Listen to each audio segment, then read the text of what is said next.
Դիանա Գրիգորյանի վերջին զանգ սերիալում վերջապես այն խոսքերը, որոնք մենք այսքան երկար սպասում էինք, հնչեցին Հենրիի շուրթերից։ Նա վերջնականապես հրաժեշտ տվեց Էլիզին։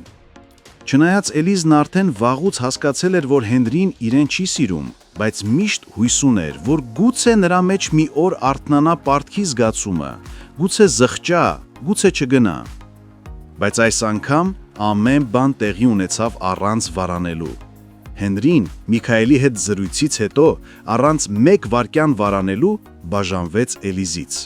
Իսկ հաջորդ պահին զանգեց Անգելինային, կանչեց նրան հանդիպման և նրանք երկուսով այս բոլոր փոթորկից հետո կրկին խոստովանեցին միմյանց սեր և երդվեցին միշտ լինել միասին։ Իսկ Էլիզի մասին անենք բացահայտում։ Առաջիկա սերիաներում նա սիրահարվելու է Ջոնի կենսաբանական հորը և նրանք ամուսնանալու են ու մեծացնելու են Ջոնին։ Իսկ այս պահին Էլիզը սպասվածի պես ճանշված ու ցնցված է։ Նա գնում է տուն, հավաքում իրերը ու Հենդոյին ու Միքայելին ասում է Հենրիին բաժանվում է իրենից։ Հենդոն չնայած իր բոլոր մեղավոր կողմերին անհանգստանում է։ Իսկ Միքայելը, որքան էլ զարմանալի լինի, ներսից ուրախանում է, որդին վերջապես ընտրել է սերը, ոչ թե պարտքը։ Սակայն այս դրական պահը շուտ է անցնում և Միքայելը որոշում է գնալ Էլիզի մոտ իր աչքով տեսնելու, թե ինչ վիճակում է նա։ Էլիզը կատաղած է, ասում է, որ այլևս կորցնելու բան չունի ու պատրաստվում է զանգել Անգելինային ու պատմել ողջ ճշմարտությունը, իսկ դա հենց այն է, ինչ Միքայելը վաղուց էր ցանկանում անել, բայց չէր համարձակվում։ Վերջին փորձը համոզել Հենդոյին բացահայտել ճշմարտությունը Աննային տապալվեց։ Հենդոն կտրականապես մերժեց։ Իսկ հիմա առիթ է ստեղծվում, որ գոնե մեկ մարդ, Էլիզը, ասի այն, ինչ բոլորը գիտեն։ Միքայելը չի կորցնում պահը, զանգում է Անգելինային, փոխանցում հեռախոսը Էլիզին ու ստիպում նրան բացել գաղտնիքի դռները։ Մինչ այդ, քաղաքում ուրիշ անկյունում Վիկտորիան շարունակում է իր ոչ ադեկվատ պահվածքը։ Նա փորձում է խուսափել Աննայի հետ բախումից, բայց անընդհատ կոնֆլիկտ է հրահրում։ Անգելինան դիմում է Վիկտորիային, պահանջելով պարզաբանել պատճառը։ Վիկտորիան, ինչպես միշտ, ժխտում է ամեն բան։ Ավագը, ով արդեն հոգնել է այս կեղծիքից ու ստից, ասում է, որ ինքն անձամբ պատրաստվում է բացահայտել ճշմարտությունը, վերջ տալով այս կրկեսին։ Վիկտորիան գոչում է, աղաչում է նրան լռել, վախենալով կորցնել Անգելինային։ Եվ այսպես իրավիճակը հասել է կրիտիկական կետին։ Այսօր ի վերջո բոլորը ուզում են ասել ճշմարտությունը։ Միքայելը, ավագը, նույնիսկ Էլիզը, բայց հարցն այն է, թե ով առաջինը կհամարձակվի բարձրաձայնել այն, ինչ Անգելինան արժանի է վաղուց իմանալու։ Այս պահին միակ հույսը Էլիզն է, և հենց այս պահից էլ սկսվում է նոր շրջադարձ վերջին զանգում, որտեղ լռության գինը կարող է շատ ավելի թանկ արժենալ, քան որևէ բացահայտում։ Հարգելի հետևորդներ, արդյոք Էլիզը կխոսի, գրեք մեկնաբանություն։ Կներես պապ, բայց պիտի դիմանաս, որ նորմալ մշակ եմ։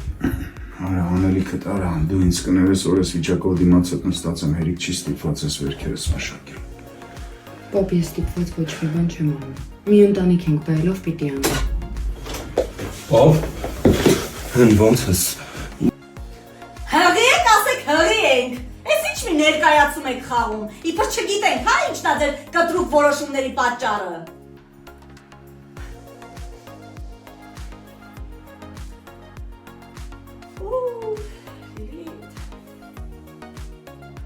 Հարցեր եք տալիս հեռուստասերիալից, արդյոք մենք վերջում միասին ենք լինելու, անկեղծ չգիտեմ, իսկապես չգիտեմ ավարտը, մենք անգամ ընթացքը չգիտենք, բայց ըստ իմ լոգիկայի, ես որպես հեռուստադիտող, կարծում եմ, որ այո, շատ դժվարությունների միջով ենք անցնում, բայց եթե ուղիղ համեմատականներ տանենք իրականության հետ, ապա չէ, միասին չպիտի լինենք, որովհետև Եզակի դեպքեր են, երբ իրապես հաղթում է սերը ու ամեն ինչ լավ է լինում։ Իհարկե քուր ու եղբոր հետ կապված չէ, բայց սիրելու հետ կապված եւ ունեմ վառ օրինակներ, որ չէ, իրականում սերը չի հաղթում։ Մենք կլինենք լավատես այս պրոյեկտում եւ կմտածենք, որ սերը հաղթելու է։ Փոքրիկ անդրադարձանել ձեր լավ մեկնաբանություններին, լավ խոսքերին։ Իսկապես դուք ինձ ողջևորում եք, ուժ եք տալիս։ Այն մարդը, ով ինչ որ գործ անում, դա կապ չունի ինչ գործ է, ու ֆիդբեք չի ստանում, չի ուզում աշխատի, մոտիվացիա չի ունենում աշխատելու։ Մի դեպք պատմեմ, նստել էի տաքսի, վարորդը եկել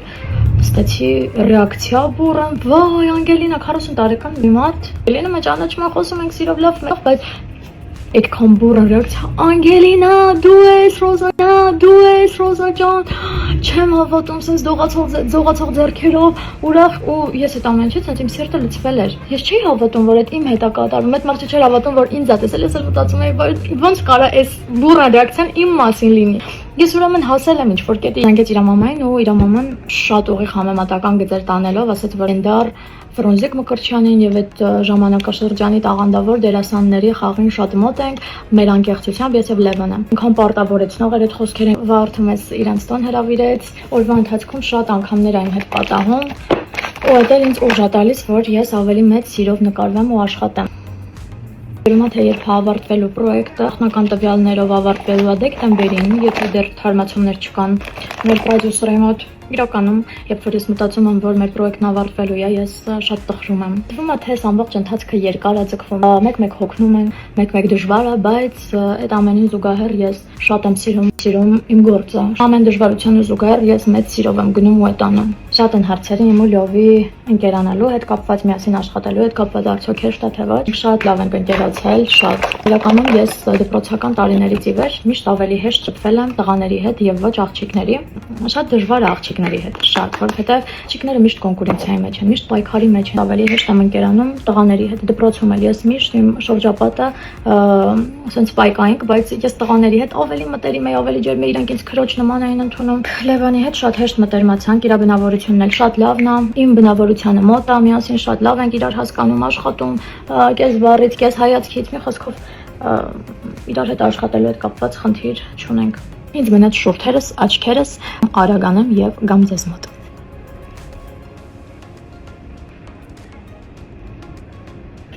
Այո, վերջ։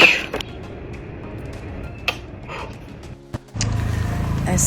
պահին Լիլիթ եմ դարձել ու պատկերացնում եք, եթե Լիլիթը երգեր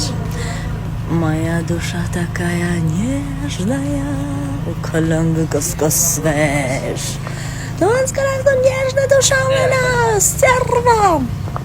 Всегда бы стервым.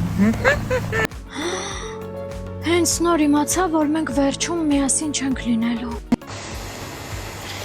Տեսարան եմ անցնում, ձեր ամենասպասված տեսարանն եմ անցնում։ Սպասում եմ Լևը գա, որ խաղանք։